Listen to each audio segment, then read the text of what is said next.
অর্ধেক পুরস্কার।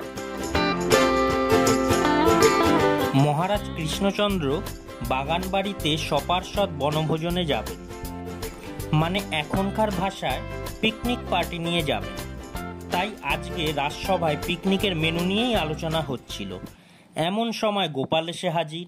গোপালকে দেখে মহারাজ বললেন, ওহে গোপাল, কাল সকালে আমরা বাগানবাড়িতে আনন্দভোজ করতে যাব, তুমিও সকালে আমাদের সঙ্গে যাবে।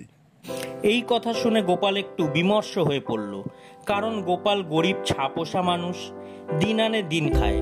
কাজেই সকালে উঠে তাকে বাজার হাট করতে হবে, তা না হলে বাড়ির লোকজন খেতেই পাবে না। কিন্তু সে কথা তো আর সবার মাঝে মহারাজকে বলা যায় না।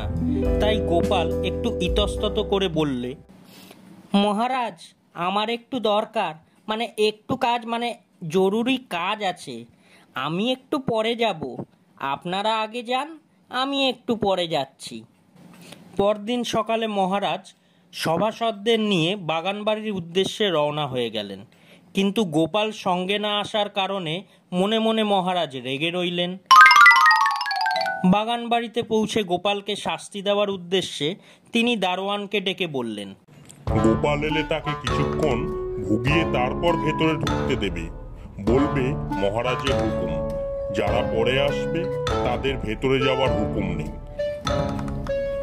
দারোয়ানকে সব বুঝিয়ে বলে মহারাজ বাগানবাড়িতে প্রবেশ করলেন। এদিকে কিছুক্ষণের মধ্যেই গোপাল এসে হাজির।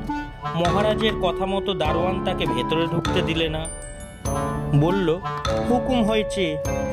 গোপাল বললে, দেখো ভাই, মহারাজ তো আমাকে রোজই কিছু না কিছু পুরস্কার দিয়ে থাকেন, আর এ কথা তুমিও জানো আর সকলেই জানে।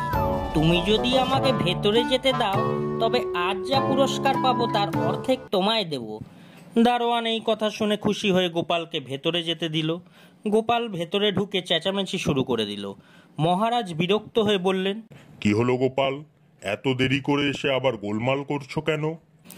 গোপাল গোলমাল বাঁধানোর মতলব করেই এসেছিল, তাই সে মহারাজের মুখের ওপর জবাব দিল, মহারাজ, আমার মেজাজ এমনই করা, আপনার ভালো না লাগলে বলে দিন, চলে যাচ্ছি। গোপালের উত্তর শুনে মহারাজ রেগে গেলেন।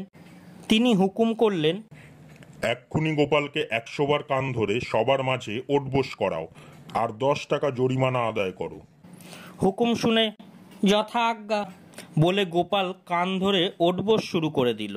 কিন্তু 50 বার ওঠবোস করে দাঁড়িয়ে বলল, মহারাজ, আমার আজকের পুরস্কারের একজন ভাগিদার আছে। আমার 100 বার কান ধরে ওঠা বসার মধ্যে তার পাওনা 50 বার, 10 টাকা জরিমানার মধ্যে 5 টাকা জরিমানা তার পাওনা। গোপালের কথায় সবাই অবাক হয়ে গেল। মহারাজ আশ্চর্য হয়ে জিজ্ঞাসা করতে গোপাল দারোয়ানের কাছে প্রতিশ্রুতির কথা বলল। দারোয়ানের ঘুষ খাবার কথা শুনে তিনি প্রচণ্ড রেগে গেলেন। সঙ্গে সঙ্গে তাকে ডাকা হলো আর 50 বার কান ধরে ওঠবোস করানো হলো। সেই সঙ্গে 5 টাকা জরিমানাও আদায় করা হলো। গোপালের বুদ্ধি দেখে মহারাজ খুব খুশি হয়ে তাকে 100 টাকা পুরস্কার দিলেন।